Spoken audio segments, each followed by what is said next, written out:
You owe us $82,000, my dad said flatly, just minutes after giving my sister Sierra a $6,000 dream vacation and handing me what was basically a bill for being born. I looked him straight in the eye and told him, "You raised a daughter, not a staff member." What they did not see coming was that I would uncover their little secret business and shut it down with one audit. This all kicked off about a month ago, right around Sierra's 20th birthday. I am 22 now, and while Sierra and I have never been close, the last few years made things even worse between us. I was not expecting much for my birthday, just something simple maybe, but the way my family treated it, that hit me hard. Let me back up a bit. Growing up, Sierra was always the golden child. Yeah, I know, a lot of families have a favorite, but with ours, it was like she walked on water. She could do no wrong. Smart as a whip, good at every sport, always the one everyone talked about. She got straight A's, went to one of the top colleges in the country, and now has a high-paying job at some tech company. Me? I've always been more quiet, kept to myself. I never matched the picture they had in their heads of what success should look like. I went to a smaller college nearby, worked shifts at a local coffee shop, and have been trying to figure out what path fits me best. I am okay with who I am, but being compared to Sierra nonstop? That wears on you. So, back to her birthday, my parents, mostly my dad, had been working behind the scenes to plan a big surprise. Sierra had always dreamed about going to Santa Barbara. She talked about it all the time. I guess my parents decided to make it happen. They booked her a full-on luxury trip, fancy hotel, activities, the works. I could tell it was going to be a show, because they love to make a scene when it comes to Sierra. As for my birthday, I wasn't holding out hope for anything expensive. Just a small, thoughtful gift would have meant a lot. But they didn't even say happy birthday. Nothing. My birthday had come and gone the month before, and it was like I didn't exist. I brushed it off. But when Sierra's day rolled around, they went all in. They gave her this giant envelope, seriously, the biggest one I had ever seen. Dad looked so smug, like he had just won something, while Sierra tore it open. Her face lit up like fireworks. She started jumping around, holding the paper like it was a golden ticket. I will admit, it was a nice moment for her. But for me, it was like someone punched me right in the gut. After the party, my parents called me into the living room. I figured maybe they wanted me to say something nice about Sierra's gift or something. Instead, they handed me a plain old card. Nothing fancy. When I opened it, my stomach dropped. Inside was a full list of everything they had ever paid for. My school supplies, birthdays, food, clothes, you name it. They had listed every single thing and added it all up. The total? Just under $82,000. I looked over at Dad. He was just sitting there, arms crossed, waiting for me to react. Then he said, calm as can be, "You owe us for everything. We have supported you all these years and you have not given anything back." I could not believe what I was hearing. I thought it was some sick joke. I almost laughed, but it hurt too much. It felt like everything I thought I knew about my family flipped upside down in that moment. He said it like it was just business, like I was some stranger freeloading off of them. Mom was sitting next to him. She did not say a word, just nodded along like she agreed with it all. Sierra was still in the other room, all smiles, giddy about her surprise trip, completely unaware of the storm brewing just a few feet away. I sat there stunned, trying to process what had just been dumped on me. My face felt hot. What is this supposed to be? I finally asked, my voice tight. Are you actually serious right now? Dad gave a short nod. We have always been generous with you, he said, like it was some kind of closing argument.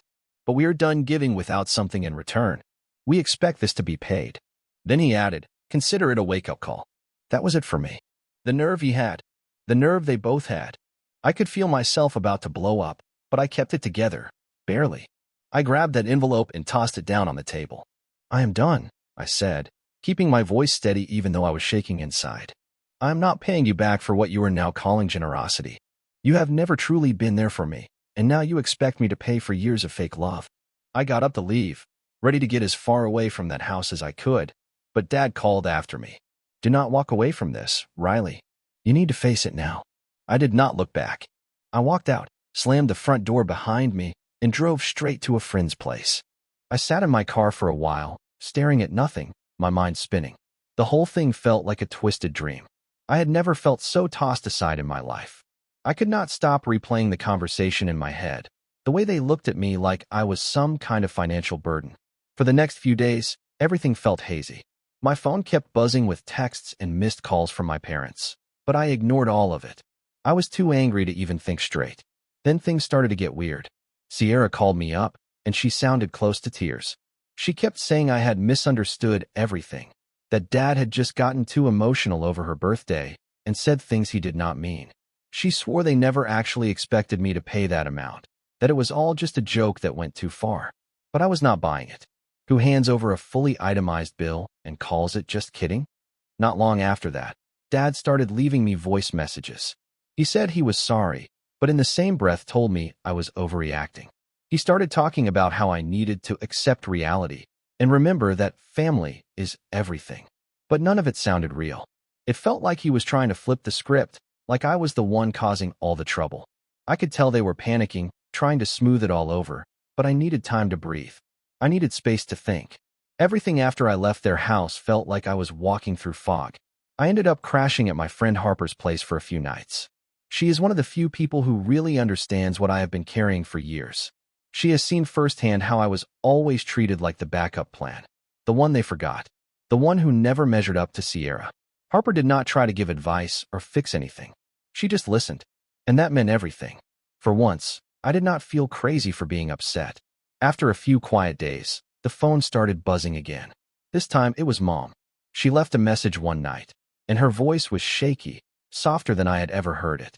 "Riley," she began, "please come home. Your father did not mean it like that. You misunderstood the whole thing. We are worried about you. You have always been strong, always figured things out on your own. We just hoped you would do even better. We never wanted you to feel like you owed us anything. You are our daughter. Please call us." I played the message and rolled my eyes. Misunderstood? That was their excuse? No, they knew exactly what they were doing. This was not some innocent mistake or dumb prank. It was deliberate. This was not concern. This was guilt tripping. This was manipulation, plain and simple. They were trying to twist things around, make me feel like I owed them for every dime they ever spent on me. The next morning, Sierra texted me like nothing major had just blown up. Her message was all sunshine and calm, as if she was trying to smooth things over. "Hey," she wrote, "I know things have been rough lately, but try not to stay upset. Mom and Dad really do care. They just want what's best for you. I think they were just stressed and went too far with that invoice. I honestly don't think they meant it seriously. Can we talk?" I stared at her message for a long time. Sierra, the golden child, the one who always came out clean no matter what, was now acting like she was the voice of reason. But it was clear she was just trying to settle things without actually acknowledging what happened. I did not want to fight with her. I never had. But it was hard to ignore how I felt. I had lived under her shadow my whole life. Everything came easy for her. Everyone praised her. And now, even in this mess, she was skating past the damage like it was no big deal. I did not respond right away. I needed time to sit with everything. That afternoon, Dad called again, and I picked up. Part of me wishes I had not, but I needed to hear where he was really going with all of this. "Riley," he started, voice calmer this time. Not angry, but cold in a different way. "We need to talk. I get that you're upset, but this is bigger than money. This is about growing up. You cannot depend on us forever. We've done everything for you, and now it is time to see if you can stand on your own." He talked like he was giving some wise fatherly advice. But to me, it sounded like he was washing his hands of me, like I had been a chore he was finally done with. Everything he said felt like it was coming from pride, not care. Like he was more interested in being right than being my dad. "Is this really what you want me to believe?" I asked, my hands trembling. "That I owe you for being your daughter? That I was just some financial project? You would rather I feel indebted than loved?" He went quiet. I could tell he was choosing his words carefully. "You're being dramatic," he finally said, colder than before. "This has nothing to do with the past. This is about the future. It is time to move forward. You need to be responsible now, Riley." "Responsible?" I fired back. "By paying you for things I never even asked for? I never needed your approval. I never needed you to tally up receipts and call it parenting." He let out a sigh. "We cannot keep going in circles like this," he said. "If you will not take this seriously, you will regret it. Do not think our support will continue if you keep refusing to cooperate." And right there, it hit me. Things would never go back. There was no repairing this. Whatever love I thought was there had been replaced by a set of conditions. Expectations. Threats. This was not about finances anymore. It was control. Guilt used like a leash. That phone call shut the door on any kind of healing. They were not asking for peace. They were demanding submission. They wanted obedience in exchange for affection. They wanted respect bought, not earned. And even after all that, they still were not done. Sierra reached out again the next day. This time, her voice was different, more emotional. "Riley, please," Sierra said in her message. "Try to look at it from Dad's perspective. He's not trying to be cruel. He's just overwhelmed. There's a lot on his plate right now, and he doesn't know how to handle it. Please don't shut us out. We're family." Family. That word used to mean something warm, belonging, safety. But hearing it from her, it felt hollow. It sounded rehearsed, like she was echoing exactly what they told her to say. She wanted me to fall back into line, to be the quiet daughter again, the one who smiled, nodded, and accepted whatever came her way without a fight. I was standing at a crossroads. I could not go back to being that person, the one who was managed, not loved. But I also did not know how to move forward without setting fire to the whole bridge behind me. I needed a way out, one that would let me breathe again, but I could not see how to get there without tearing everything apart. Then the idea began to take shape. What if I turned the whole thing around? What if I showed them they were wrong about me and wrong about everything? But I knew they would not let go easily. Control was something they held with both hands. The next few days dragged by like I was stuck in wet cement. I was pulled between who I had always been and the pressure they kept pressing down on me. At that point, it wasn't just about being angry anymore. I felt drained, lost, scared, even. It's one kind of pain when your parents disagree with you. It's something entirely different when they treat you like a financial burden, like they regret raising you, like you're just an invoice they want paid and filed away. And what made it worse was knowing that Sierra, my own sister, was tangled up in the mess too. I couldn't tell where her loyalty really stood. After Dad's last call, I knew I needed more distance. I stayed with Jordan for another full week, just trying to breathe and clear my head. Every time I pictured walking back into my parents' house, my stomach would knot up so tight it hurt. That's the thing about family, though. Walking away from them always feels like you're doing something wrong, like you're betraying someone, even if they betrayed you first. That guilt sat heavy on me for a while. But little by little, something in me started to change. I finally realized that none of this, none of their coldness, their demands, their disappointment, was because I had failed them. I had spent years twisting myself into knots, trying to be whatever version of a daughter they'd approve of, working so hard for praise that never came. And still, it was never enough. So why was I still running in a race they never let me win? Then, not long after, I heard from Sierra again. Only this time, it wasn't a text. She showed up, right there at Harper's front door, holding a coffee cup like it could somehow fix everything that had happened. I hadn't expected her. But there she was, with that same look she always wore when she was trying to play peacemaker. "Riley," she said as Harper opened the door, "can we please talk? I know all of this has been a lot, and I know you're upset. But Dad didn't mean it the way you think. Please don't cut us off like this." I exhaled sharply, feeling my jaw clench. The same old lines. The same tired script. Sierra always played the middle, the one who calmed the storm with a smile or a few soft words. But this time, it was different. Too much had been said. Too much damage had been done. "Sierra," I said, voice steady but tight. "How many times do I have to say it? You're not listening. This isn't just about that bill or your vacation. It's everything. I've spent my whole life trying to be enough, trying to fix things, trying to earn love. And no matter what I did, it was never enough. I'm done chasing it." Sierra shifted uncomfortably, brushing her hand through her hair, frustration flickering in her eyes. "I know you're angry," Sierra said, her voice trying to stay calm. "But we've always tried our best to support you. We've always meant to help. You can't just walk away over one mistake." One mistake. Those words hit like a punch to the gut. It hadn't been one thing. It had been a lifetime of being overlooked, of getting less attention, less patience, less love. Always the one in the background while she got to shine. I swallowed hard, feeling everything I had bottled up pushed toward the surface. "This isn't about a single slip-up," I told her, voice tight, throat aching. "You've always been their favorite, and I've always been the afterthought. Can't you see it?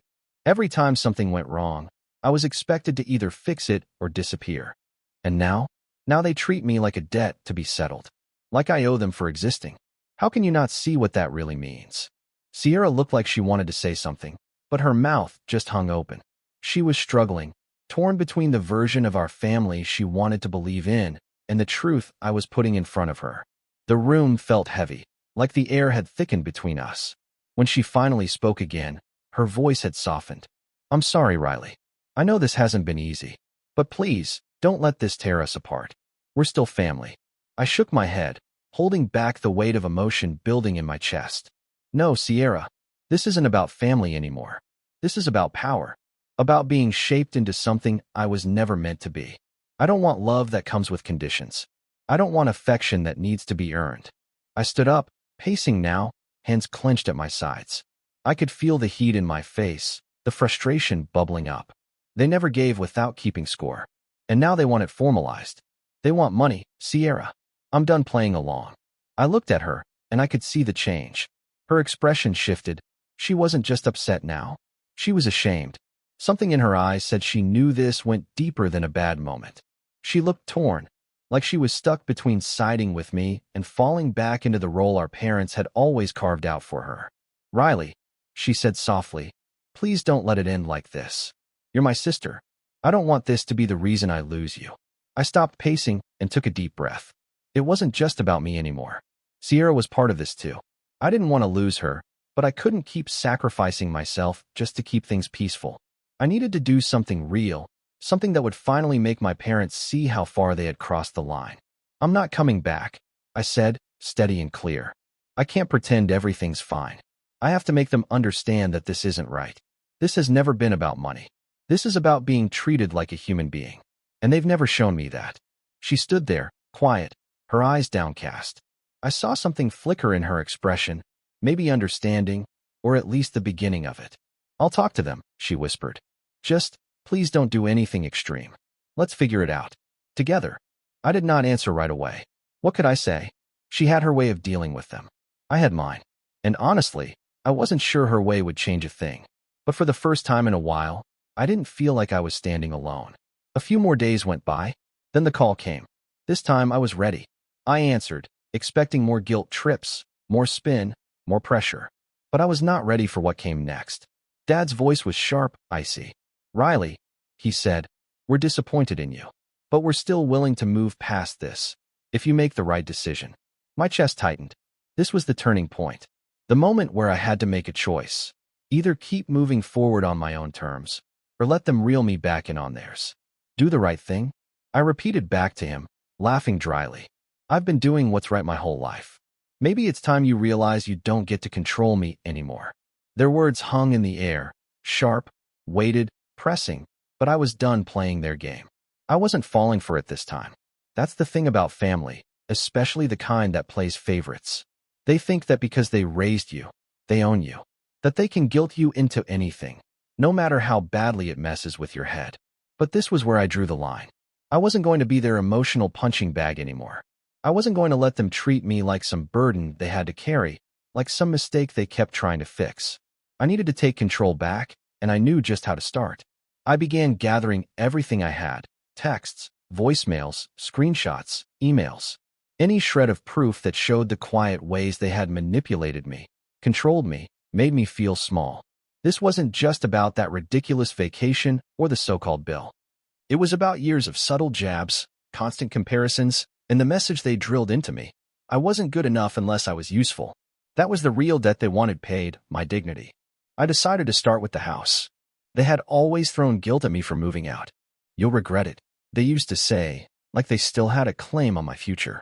But they didn't know I'd already been working behind the scenes. I wasn't going to disappear quietly this time. I had a plan, one that would finally force them to feel a sliver of the pressure they had put on me for so long. I reached out to a legal advisor, not to start a fight, but to understand my rights. I wasn't interested in revenge. I wanted accountability.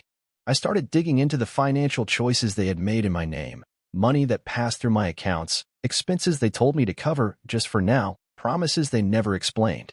I needed to know where I stood, because if they were going to keep playing this game of "you owe us," I was going to show them exactly how much they owed me. I didn't tell anyone what I was doing. I stayed quiet for weeks. All the while, the calls and messages kept flooding in. My parents were clearly panicking. They knew they were losing their grip, and they were scrambling to pull me back. Every time Dad called, he opened with the same tone, soft but fake. Riley, we're not looking at the past anymore. We just want the best for you. Stop being so difficult. But I could hear it now, every pause, every loaded sentence. It wasn't care. It was control. They didn't want to help.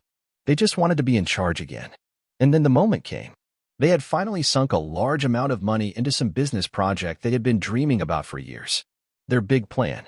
The one they kept bragging about as their ticket to early retirement. They had always dangled the idea that I'd be part of it. Tossed around comments about how much they'd need me involved, how I'd benefit someday. But they never gave me any real information. No details, no documents, just vague promises. To them, I wasn't family. I was a future investment. So I made my move. I pulled together the evidence I had been quietly collecting, the papers they'd left out, the things they put in my name without explaining. Then I reached out to a financial professional for a full review. I wanted clarity. What was mine? What wasn't? What had they done that crossed the line? And then I submitted a formal request for an audit of the company they were hiding behind. A full inspection. A move that would force them out of the shadows and demand accountability. They got the notice. And they didn't see it coming. Dad called right away, voice sharp and furious. "Riley," he barked, "what the hell is this? You can't just send audit requests like this. This isn't some big company. This is your family." I smiled, just a small, steady smile, and said, "You're right, Dad. This is family. But I'm not going to keep pretending all of this was okay," I said. "You spent my entire life making me feel like I should be grateful just to exist. I'm just making sure everything's finally out in the open. You wanted payback? Then here it is, your turn to be held accountable." And for the first time in my life, I felt the weight shift. I wasn't the quiet one anymore. I wasn't the obedient, guilt-ridden daughter they could push around. The spotlight was on them now. Later that day, Mom reached out. Her voice was softer than Dad's, gentle, but too polished, too careful. It still had that edge. "Riley, you misunderstood. This has gone too far. Can we just meet and talk?" she said. "We're not asking for anything unreasonable. We only want what's best for you, for all of us." I kept my voice steady, even though that old pressure started creeping back into my chest. "If you ever truly cared about what was best for me," I said, "you would have treated me with respect. You would have let me feel like part of this family, instead of some burden you had to manage. You kept secrets. You used me. And now you'll have to live with that." She went quiet. And that silence told me everything I needed to know. They had always assumed I would come around. That I'd cave again. That I'd take their apologies and accept the same pattern. But I had changed. I wasn't that scared, uncertain version of myself anymore. I had found my strength, and I was finally putting it to use. Then I uncovered something even more serious. Turns out, my name was tied to their business, not just casually mentioned, but listed as a silent stakeholder. They had never told me. Not once. Legally, I had shared authority over the venture. They had used my credit history, my identity, as part of the application to secure their funding. That crossed more than one legal line. I didn't need to sue them outright. Just triggering the financial audit set off alarms. The investor pulled back. Their entire retirement plan started to fall apart. Accounts were frozen. The bank ordered a full investigation. When the day came, I walked into that meeting room beside my lawyer. I officially withdrew from any financial ties to their business. And I filed a formal claim for damages, citing unauthorized use of my credit and personal information. My attorney made sure every document was solid. No loopholes, no mistakes. My parents were furious. Dad lost it, shouting that I had betrayed the family. Mom broke down right there, sobbing and begging me not to destroy everything they had built. But I felt no guilt. Not anymore. This wasn't revenge. This was justice. This was me protecting what was mine. They had used me, over and over. Now, I was finally standing up for myself. Sierra tried to mediate, tried to smooth it over, but even she couldn't look away from the facts once she saw the full picture. For the first time, she admitted it. In a quiet voice, she said, "This isn't right." She didn't cut ties with them completely, but she stepped back. We still talk from time to time, but it's not the same anymore. And maybe that's fine. As for me, I moved into a small apartment of my own. It's quiet. It's calm. And it's mine. I'm building a new life, on my own terms. My work. My money. My boundaries. No guilt trips. No secret debts. No birthday cards with a bill inside. Since everything was finalized, I haven't spoken a single word to my parents. The company is gone. Their house is up for sale. Last I heard, they're still telling everyone I ruined everything. But honestly, I just don't care anymore.